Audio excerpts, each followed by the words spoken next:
Alright, so I made a pinch bowl earlier, but I'm going to make two pinch bowls right now and put them together because I want to make a hollow form. So a hollow form is one that you can also use as essentially a building block for other parts, other shapes. So I'm going to grab two balls of clay. Ooh, that clay is wetter down here. It's going to be nicer. I'm going to make two balls of clay that are even, similarly sized and shaped. I'm just kind of rolling them in my hand or slamming them in my hand to get them round to begin with.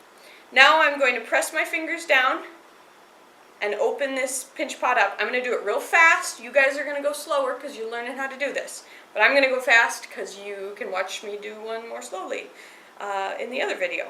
Now I grabbed a little bit wetter clay off the bottom this time around compared to what I grabbed at the start.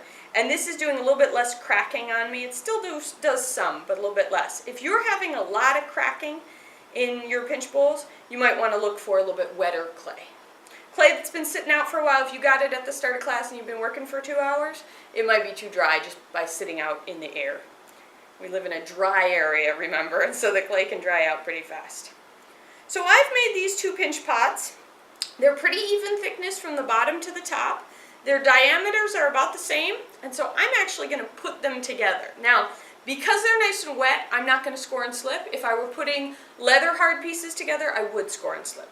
But I'm just going to press these together, their rims match, and then I'm going to drag my finger across the seam, and it can go either way or a combination of both. But I'm dragging some clay from one side of that seam to the other, and what I'm going to end up with is a contained ball, a closed ball of clay that that I can build with. So what I've essentially got here is a balloon, right?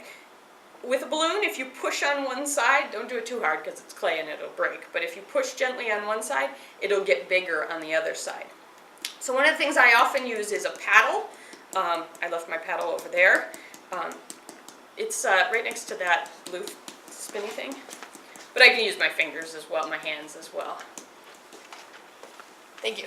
So the paddle, any size paddle, or even a wooden spoon if you're at home and you don't have access to a paddle, piece of wood, I can use this to hit on one side. Now, two things this is doing. The paddle is making my clay a little stronger by compressing the pieces of clay together. But you notice I've also changed the shape. I've sort of turned this into an egg shape, or the start of an egg shape. It compresses my clay, makes it a little bit stronger, but also because it's a balloon, changes that shape. Now I have a shape that I could maybe use in combination with a few other shapes, and I could build a sculpture, right, something like that. I could add a few of these together, or I could make, if I'm looking for this particular shape, if you want to make an egg, for example. I like working with these hollow forms, and just like working with the pinch bowls, a lot of practice goes a long way, so make a few of these, practice.